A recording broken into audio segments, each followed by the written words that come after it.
Early morning at Yoga Vidya Gurukul in Trimbak district, Maharashtra, South India.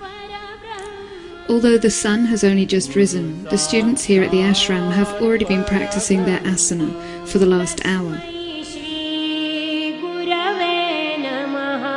Tasmai Shri Gurave Namaha. Gurur Brahma, Gurur Vishnu.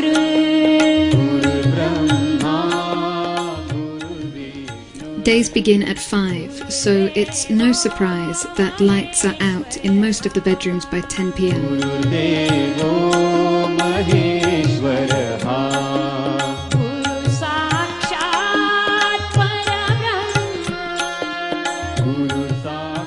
The life here is focused and simple. The students are here to learn yoga in the traditional Indian style, following Swami Satyananda. The landscape in which the ashram lies lends itself well to such a simple lifestyle, recalling Monument Valley in its grandeur, and is a sacred place for devotees of Shiva.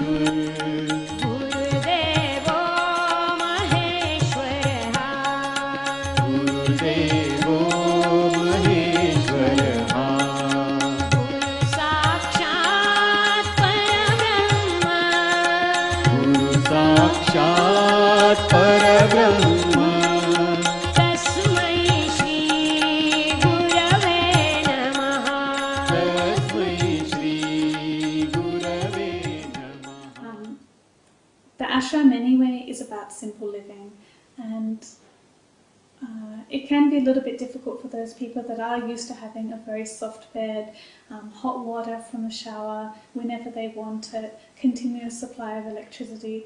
We don't always have that. Yes, we have hot water, which is very, very good, because previously we didn't used to have it.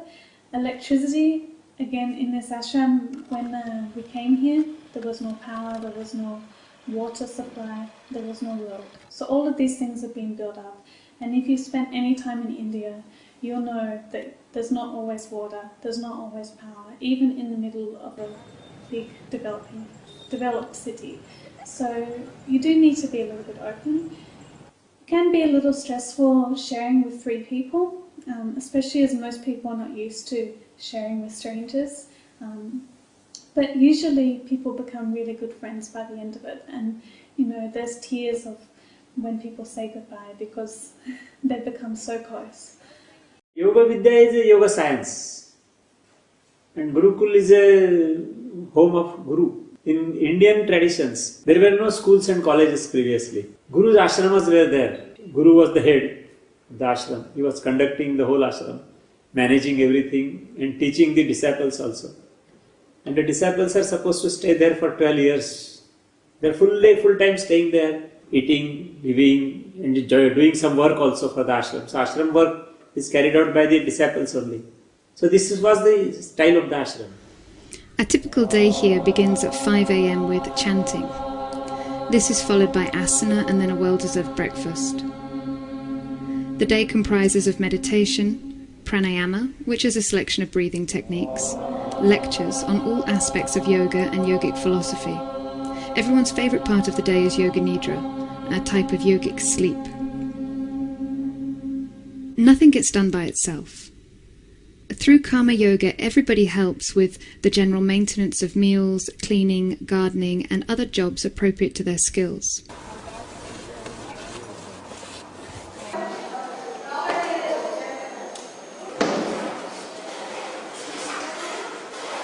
Gurukul isn't any typical ashram in India. It's a not-for-profit organisation staffed entirely by volunteers, including the directors. It is closely integrated into the local community through ongoing charity work with the Seva Fund. The signature of Gurukul is its heart, selflessness and sincerity.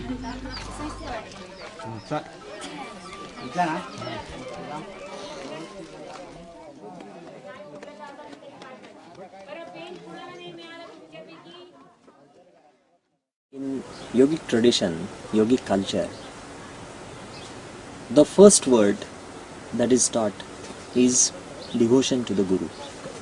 And the goal of the yogic journey is devotion to the Guru.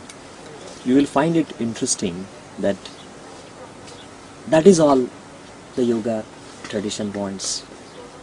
If you want to evolve yourself, it is the devotion that's going to evolve you. It is the faith, the dedication that is going to make you a better human being. That is going to make you a yogic personality. Guru is the god of creation. Guru is the god of operation, and Guru is the god of destruction, transformation.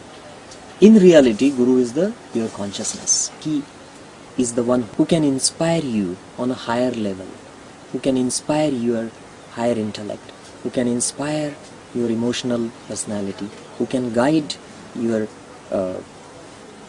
life as a whole, as a journey. So it's a force, it's an energy, and the person who reaches that level is called a Guru. Meals are eaten together in the large, newly built dining hall. Having times of the day that are quiet is essential to most spiritual communities, and the Gurukul is no exception, so most meal times are silent. Diet is a very important part of a yogic lifestyle. So caffeine and alcohol are forbidden, and the only sugar in the diet is in the form of a delicious unrefined cane sugar, also known as jaggery. The food is simple and nutritious, with Indian staples like rice and chapatis served most days. The gateway into yoga is through the physical side. First, you need to, before you can start practicing the spirituality side, you first need to heal yourself. And you start to heal yourself by practicing the asanas. And also, when you look deeper into the Hindu religion, there's so many similarities to other religions. It's very much similar to the teachings of Jesus, the teachings of Buddha, very similar in the teachings of ancient Egypt as well, and the civilizations from Central America like the Mayans, the Aztecs. They all saying the same thing, just in different ways. Certain practices, for example the Surya Namaskar here, when we're practicing that, we're giving direct praise to the sun. Every religion says the same thing, that everything on earth was made by God, the sun was made by God, the sun gives us life, so we're just giving gratitude for the sun, for life. And if you don't like the words, giving praise to the sun, you can just use your own words. See, asanas are defined as the steady and comfortable posture. And classically, if you look at asanas are meditative postures. But then, it's very difficult to sit in meditative postures. So the yogis, they developed and designed other types of asanas so that your body becomes stronger, your systems, various systems like muscular system, blood circulatory system, respiratory system, endocrine system, nervous system, they all become strong so that your body can sit and meditate.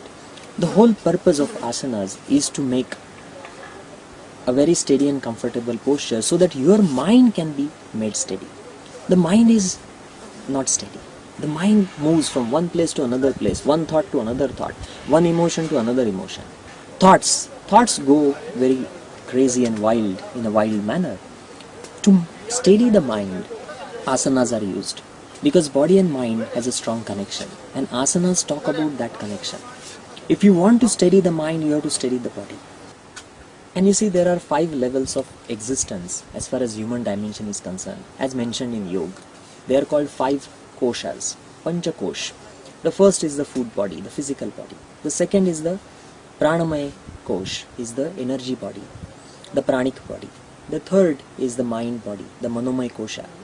The fourth is the vijnanamaya kosha, that is the knowledge body. And the fifth is the anandamaya kosha, the bliss body.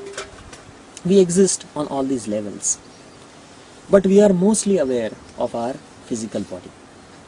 We are definitely aware of our mental body as well, pranic body as well, but we don't have any control over pranic body and mental body. once you are maintaining that asana pose, once you make yourself steady and comfortable, the physical body, the physical awareness can be transcended. And then the second awareness that you enter into is the pranic awareness. And on the pranic level, there exists nadis, the energy channels that carry the prana, and chakras. Chakras are the energy wheels, energy vortexes, or you can say junction of nadis, the energy points, energy centers through which the energy is distributed to various parts of the body and mind.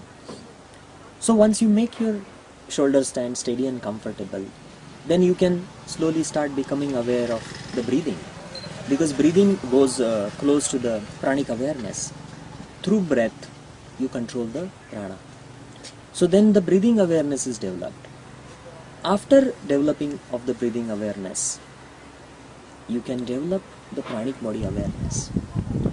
And after the pranic body awareness, you can develop the meditative aspect of asanas.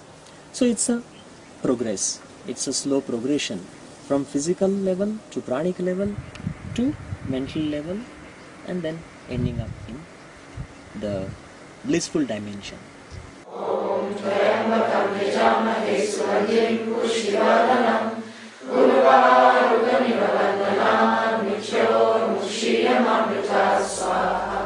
Every evening the community comes together to celebrate the traditional Havan ceremony. Typically the Havan ceremony consists of a small fire as the object of meditation, accompanied by chanting. The roots of the yoga are in Vedas, and the Vedic tradition, the fire is the most important form of energy, and the second most important form of energy in Vedas is sound. And if you see the fire and the sound, even the modern physics talks about these two energies at the core of creation, the Big Bang theory.